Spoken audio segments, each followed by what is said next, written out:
Glória a Jesus. Cumprimento os irmãos com a paz de Cristo Jesus.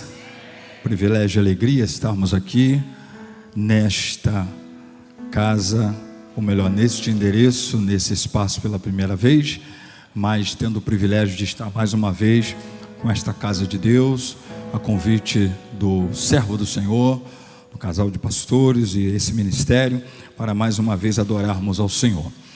Aproveitando que estamos de pé, abra sua Bíblia, Marcos, Evangelho de Marcos, capítulo 7. Eu quero me valer do texto que, por certo, é de onde saiu o tema desta campanha, Efatá.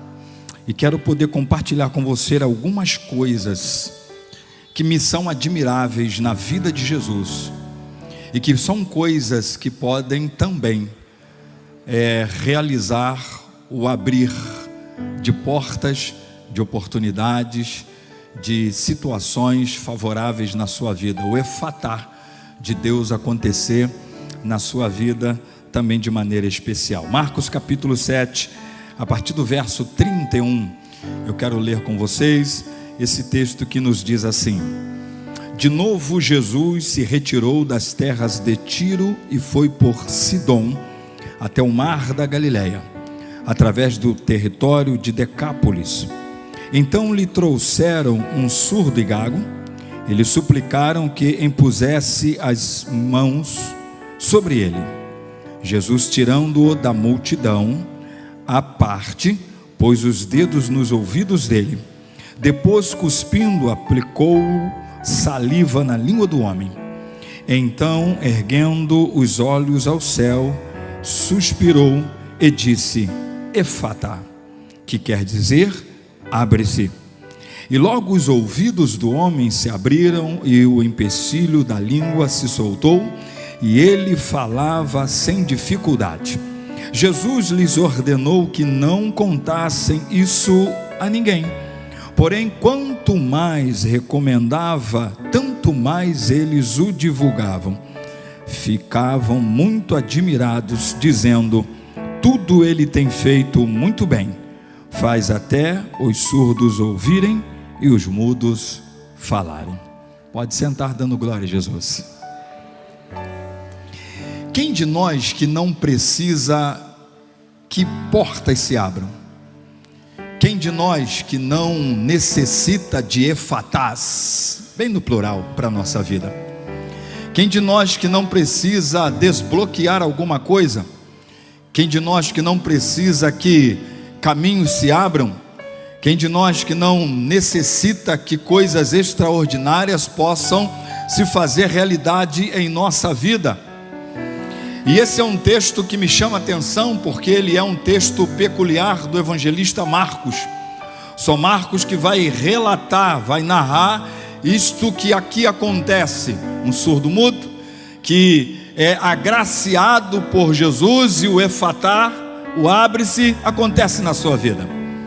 Mas eu quero chamar a sua atenção a partir de Jesus, para que você entenda como efatás podem acontecer na nossa vida, ou que situações precisam ser vistas em nós, para que caminhos se abram, para que portas se abram, para que o abre-se de Deus possa acontecer na sua caminhada, no seu dia a dia, no seu ir e no seu vir, porque Jesus é o nosso mestre por excelência.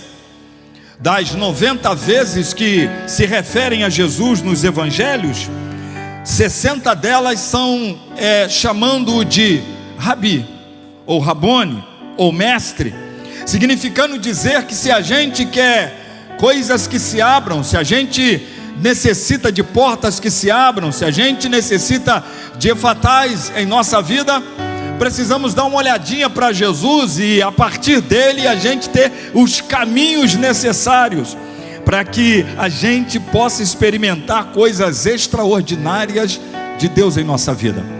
Deixa eu já começar dizendo que extraordinário de Deus começa com o simples. Extraordinário de Deus começa com o detalhe. O extraordinário de Deus começa com o comum. O extraordinário de Deus acontece todos os dias. E um grande extraordinário, por exemplo, é que você está aqui. Um grande extraordinário da sua vida, que você está aí, na sua casa, nos ouvindo. Esse já é um grande extraordinário, porque esse extraordinário chamado vida não aconteceu na vida de muita gente que não amanheceu, que não abriu os olhos, que não acordou, que não levantou da cama, que não saiu de casa e que infelizmente teve talvez a própria vida interrompida. Então eu e você já precisamos entender isso. Mas há algumas coisas que me chamam a atenção a partir de Jesus, em que um efatá acontece na vida de um surdo-mudo, mas um efatá que precisa também acontecer na sua vida. E a primeira coisa que me chama a atenção é os caminhos de Jesus. Olha que coisa interessante, versículo 31, fecha a Bíblia não, pecador, mantém aberta aí, Verso 31 diz que Jesus está indo de Tiro e Sidom, mas o evangelista Marcos diz que Jesus faz esse trajeto por Decápolis. Então, para você entender, seria mais ou menos o seguinte: se eu estou viajando do Rio de Janeiro para São Paulo, ou de São Paulo para o Rio de Janeiro, qual é a via rápida, direta, entre Rio de Janeiro e São Paulo? Via Dutra, não tem outro lugar. Mas o texto diz que Jesus faz essa viagem passando por Vitória do Espírito Santo, lá pelo sul da Vitória do Espírito Santo. Seria tipo, não entendi. Porque é interessante a gente entender por que Marcos está dizendo isso. O versículo que está escondendo uma situação no trajeto de Jesus. E aí você pergunta por que Jesus está fazendo esse trajeto, digamos, perdendo mais 8 horas de viagem, numa linha reta entre o Rio de Janeiro e São Paulo, ou São Paulo e Rio de Janeiro. Simplesmente porque Jesus queria encontrar um homem. Simplesmente porque Jesus queria encontrar uma pessoa. Simplesmente porque o efatá tinha que acontecer na vida de uma pessoa.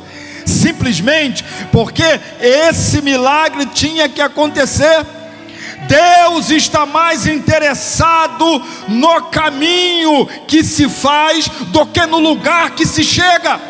Você precisa aprender que é o caminho que fazemos, é onde a gente vai experimentar os efatás de Deus, muito mais do que o lugar onde se chegou, porque é no caminho que se faz que a gente encontra milagre de Deus. Ou seja, a experiência do caminhar com Deus, que traz significado para a vida, que traz significado para a caminhada, é melhor e é maior do que o lugar que você possa estar chegando, ou a conquista que você possa estar demonstrando.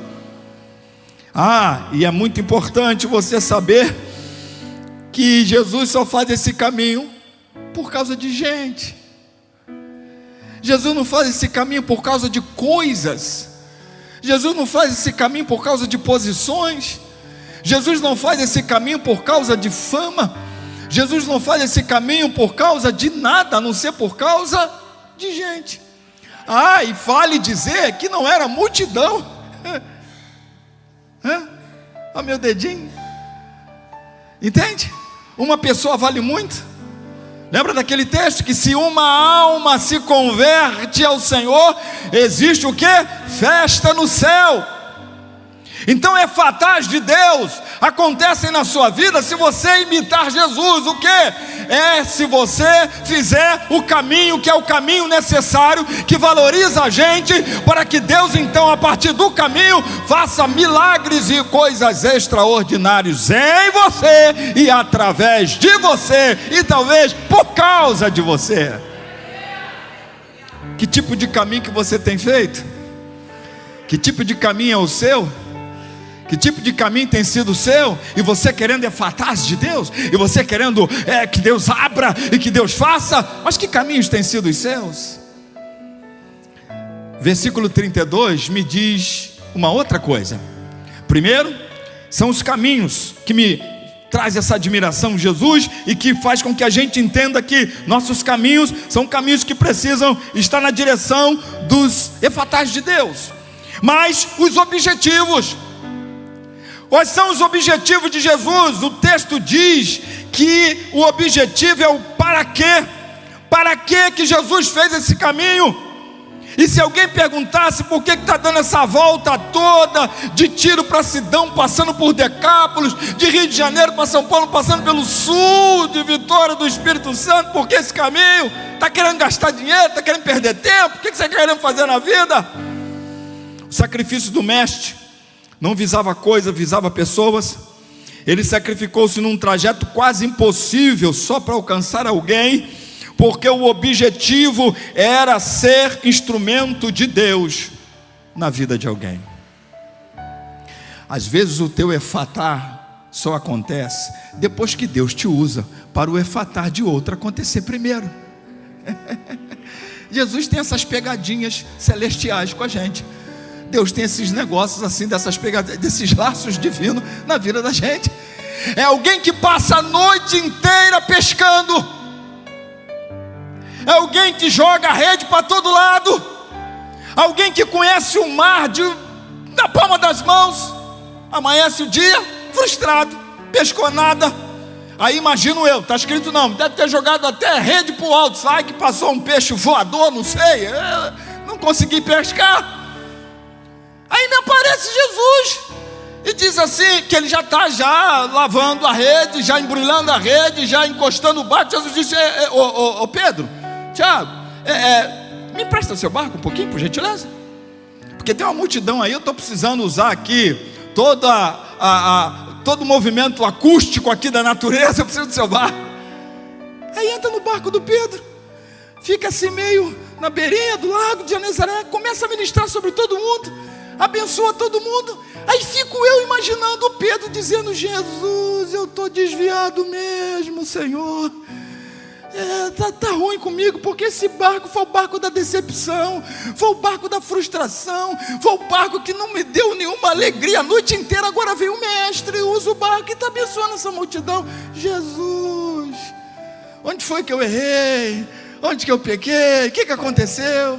Aí ele tem que esperar, porque tem que esperar Jesus abençoar todo mundo para poder pegar o barco, para guardar o barco, para poder dobrar a rede de novo, lavar a rede de novo. Aí quando Jesus abençoa todo mundo, aí Jesus diz assim, ô Pedro, sobe no barco e vamos até o meio do mar. E cabeça da gente, Deus está operando, a gente não entende. Deus está fazendo, a gente não está vendo. Uma palavra que compartilhamos hoje de manhã com nossos irmãos era Isaías 43, 18, 19. Deus dizendo assim, se esqueça das coisas do passado, eis que estou fazendo coisa nova, será que você não vê? Aí ele pensa assim, está me levando para o alto do mar, que ele vai dizer, você é tão negativo que é para pular. Eu estou trazendo aqui bem no alto do mar, que é você pular, pula aqui, que aqui não tem jeito mesmo. Aí quando chega no alto do mar, o texto diz, joga a sua rede no lado direito do barco. Aí ele diz assim, Senhor, fiz isso a noite inteira, Senhor, mas sob, debaixo da tua palavra, eu lançarei a rede. E a Bíblia diz que outros barcos tiveram que vir para ajudar, porque aí agora o efatá da vida de Pedro e dos seus companheiros estava acontecendo.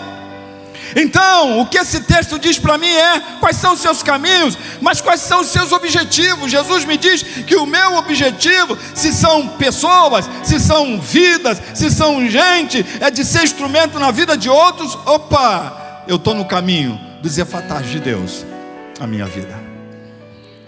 Terceira coisa, o versículo 33 e 34 desse texto, que vai me dizer quais são os métodos de Jesus. É muito interessante, porque Deus nos usa, mas não é assim de qualquer jeito. Deus abre caminhos, Deus abre portas, Deus faz os efatás na nossa vida, mas também não é de qualquer jeito. Os métodos significa como eu faço, de que jeito que eu faço. E é interessante que eles pedem assim, Senhor, põe a mão sobre ele aqui, toca nele aqui agora. Mas diz o texto que Jesus não faz como pediram que ele fizesse. Pega ele e vai à parte, tira ele do meio da multidão. Ou seja, os métodos de Jesus operaram um método discreto. o texto vai dizer que tirou a parte de entre a multidão, e lá no cantinho é que ele coloca os dedos no ouvido, e também faz uma saliva, coloca na ponta da língua e diz: Efatá, abre-te. É Deus que tem que aparecer na sua vida, não é você não. É o nome dele que tem que ser glorificado na tua existência, não é o seu não. É ele o único que pode dizer: eu é quem engrandecerei o teu nome. Se ele não disser isso, isso não compete a ninguém, inclusive nem a você. Quem exalta é ele, quem abate também é ele, quem engrandece é ele, e quem desengrandece também é ele. É o nome dele que tem que ser glorificado na sua vida. Se não lembrarem de você, é isso aí mesmo, não tem problema nenhum não, desde que lembrem dele. Eu sempre digo isso em todo lugar que eu passo. Não lembrou do pregador, não lembra nem da cor do sujeito, se era alto, se era baixo, não tem problema nenhum. Mas essa palavra tem que ficar martelando na tua vida. Cumpriu o papel, é isso aí. Ponto. Pastor, aquele irmão, aquele magrinho, aquele feinho, aquele sei lá, não interessa. Mas aquela palavra, meu Deus, eu estou ouvindo até agora. É isso que interessa. Porque o nome que tem que ser glorificado é o dele. Agora, quando ele disser para você, como disse para Davi: eu engrandecerei o teu nome. Opa! Aí é o dia do descanso. Aí é o 7º dia. Como ele disse para Abraão, aí é ele. E ele sabe como faz. Então, o método de Jesus é um método discreto. É aquele que não quer ser o marqueteiro do próprio nome, mas aquele que glorifica a Deus. O método de Jesus era um método completo. Olha que coisa interessante. Quando Deus abre direito. Quando Deus faz efatá, não tem efatá. Não sei se é bem efatá. Não, abriu. Se não abriu, não abriu. Não está meio aberto. Pastor, eu estou assim vendo uma brechinha. Eu acho que a porta só tem uma brecha. Não, então Deus não abriu nada. De repente é você que está forçando a porta para abrir. Porque Deus se abriu. Se não abriu, não abriu. E aí o texto vai dizer que esse método de Deus operar, de Jesus operar, é completo. Primeiro Jesus toca nele. Isso é Deus tocando no psicológico, porque gente com essas dificuldades naquele contexto era gente preconceituada, gente que lá diz para lá, isso é mudo e é surdo, não fala nem ouve, então lá diz para lá, está ouvindo nada mesmo? Também está ouvindo nada também, então deixa para lá, nem está ouvindo nem está falando, larga para lá, deixa. Jesus primeiro toca, psicológico. Jesus faz saliva, é um outro caso que Jesus também faz saliva. É a questão medicinal. É químico isso aqui. E Jesus sabia qual era o químico que precisava para soltar a língua daquele moço. E ao mesmo tempo Jesus está usando o lado espiritual, porque ele levanta os olhos aos céus. E é Jesus, não é Adriano, não é Luiz Fernando, não é Tatiana, não, é Jesus. E aí diz para o Pai, para que o Pai opere. É completo. Quando o efatá acontece, é completo. Nunca entenda Deus operando de uma forma que parece estar meio esquisito o negócio. Não, Deus não faz nada assim esquisito, no sentido de esquisito. Entendeu? Esquisito. Porque os esquisitos de Deus são maravilhosos. É diferente, aquela coisa assim que é meio mistério, mas assim uma coisa gostosa, você diz: meu Deus, é Deus na terra. Como é que é? Não sei que é milagre. Milagre não se explica. Se for explicado, não seria milagre. Mas é assim, mas você sabe que é milagre. É Deus agindo na terra. Mas quando é um negócio assim esquisito mesmo, mas esquisito mesmo, você tem que perguntar: opa, peraí, Senhor, tu está nesse negócio ou não está? Está abrindo ou não está abrindo? Porque tem portas abertas que não são Deus que abre, viu? E tem portas fechadas que é Ele que abre, que é Ele que fecha. Porque Ele que fecha, talvez aquela porta que você acha que é extraordinária, porque está preparando outra, que é exatamente a porta que Ele quer que você passe. Então a gente precisa tomar muito cuidado. Não, está aberto, é Deus. Calma aí, pera aí, deixa eu ver se é efatá de Deus. Fechou, é o diabo, é o inimigo. Não, peraí, deixa eu ver se é Deus que está me impedindo de uma coisa não muito legal aqui, porque tem outra melhor lá. Eu tenho que saber disso, eu tenho que estar nessa ligação, nesse discernimento com Deus. Então os métodos de Jesus são os métodos perfeitos. O versículo 37 vai dizer para a gente que tudo que Ele tem feito faz muito bem, depende da sua versão, faz perfeitamente, faz muito bem. Deus não faz nada pela metade. Dá para dizer aí para quem está do seu lado aí? Deus não faz nada pela metade. É tudo perfeito, tudo direitinho. É Deus. Deus não fica com essa coisa. Deus não faz remendo, Deus faz restauração. Deus não faz aquela coisa assim, Deus não fica requentando nada. Não, Deus faz prato novo. É coisa nova de Deus. Está meio remendado, né, pastor? Remendou aqui, remendou. Não, é cortina de retalho, é coisa nossa, não é de Deus, não.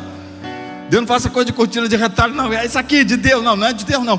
E uma coisa que o pastor Luiz disse aqui: gente, a gente tem que aprender a pedir as coisas ao Senhor. Senhor, eu quero um carro, qualquer um. O que você pediu? Qualquer um. Aí vem um que você mais empurra do que você consegue andar com ele. Você não pediu qualquer um? Veio do jeito que você pediu. Simples. E Deus às vezes atende, tá? Depois você vai ser disciplinado por aquilo que você pediu errado. Aí quando você começar a reclamar, Deus vai dizer assim, aprenda a pedir.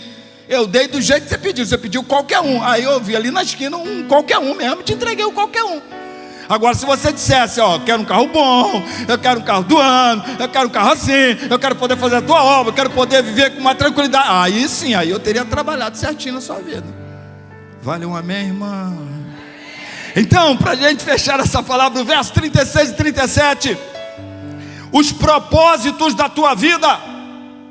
Quais são os propósitos que você precisa ter? Jesus aqui fala do caminho, fala do objetivo, fala dos métodos, mas tem uns propósitos. O verso 36, Jesus lhes ordenou que não contasse isso a ninguém, porém quanto mais recomendava, tanto mais eles divulgavam, porque ficavam admirados, falando que de fato Jesus fez o que era bom. Aqui significa o porquê.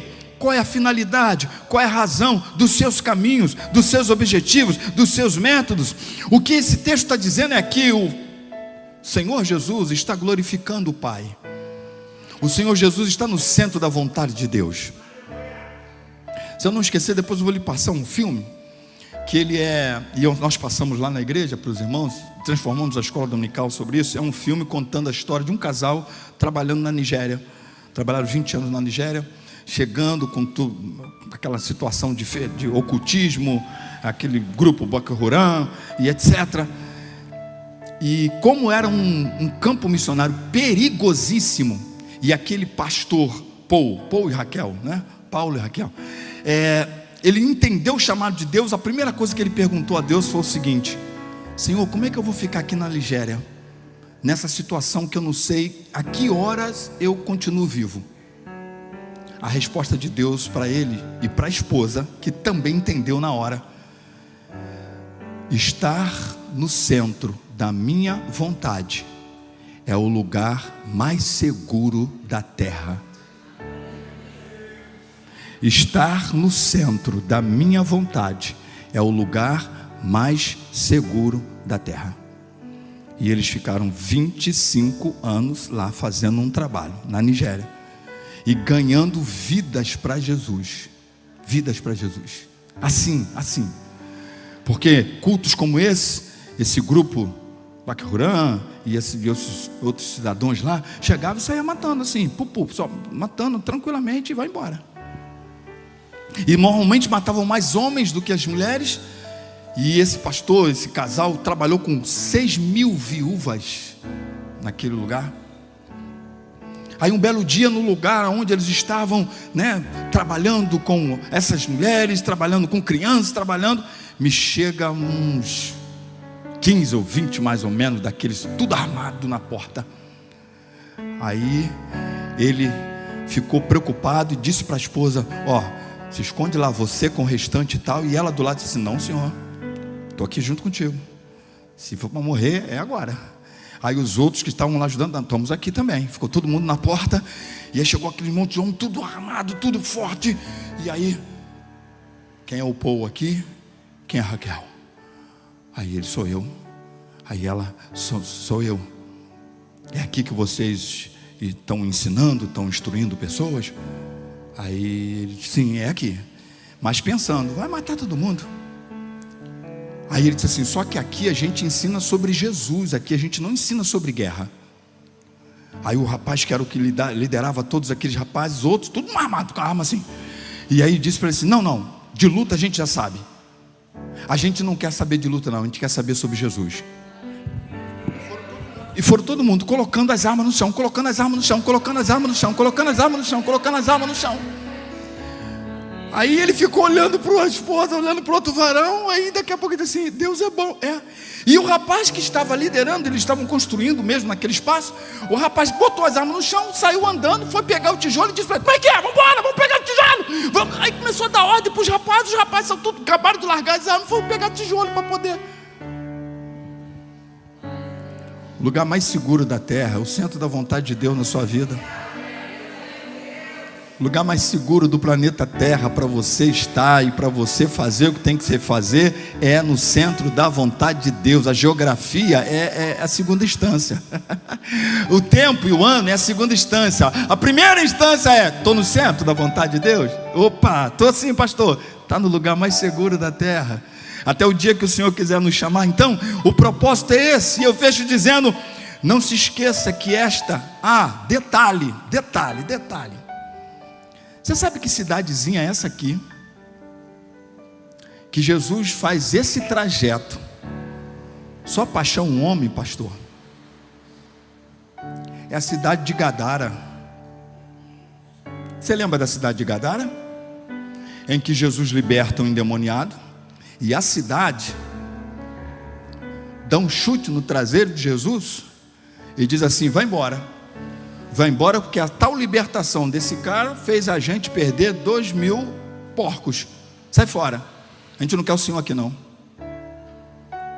O efatá de Deus pode ser justamente no lugar onde não te honraram, no lugar onde não acreditaram em você, no lugar onde te expulsaram, no lugar onde te deram bom respeito, chute assim no traseiro, e Deus faz você voltar lá. E o final da história, essa mesma cidade que um dia o expulsa, é a cidade que conclui dizendo, tudo que ele faz muito bem, porque com esse homem os mudos ouvem. Os mudos falam e os surdos ouvem.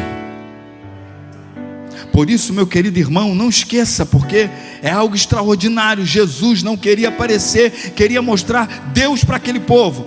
E o que faz um homem voltar a um lugar do qual foi expulso por praticar o bem? Só uma resposta: glorificar a Deus. Então você pode dizer, pastor, aquela casa eu não volto, falar com aquela pessoa eu não volto, espumando assim pelo canto da boca, não volto. De repente o efatá de Deus na tua vida. Aleluia! Tem que dar um glória forte, né, irmão? Aleluia! Talvez seja você voltar nesse lar, nesse lugar, com essa pessoa, nessa situação, porque a sua vida, ela tem que ter um propósito. E sabe qual é o propósito? Qual a finalidade? Glorificar ao Deus que é o seu Criador. Eu não sei qual é a porta que precisa se abrir, o que precisa ser o efatá de Deus, o que precisa ser o abre-se de Deus na sua vida, nesse tempo todo que você está aqui, nesse propósito, nessa campanha, mas que você saia hoje daqui nessa certeza de que se você seguir esses caminhos, objetivos, métodos e propósitos que Jesus nos ensina, Deus não só fará de você canal para que muitas outras portas se abram, que muitas outras portas se escancarem na vida de outros, mas o Senhor também fará muitos efatais na tua vida para a glória dele. Você recebe essa palavra? Aplauda o Senhor com toda a força da sua alma. Que o Senhor nos abençoe em nome de Jesus.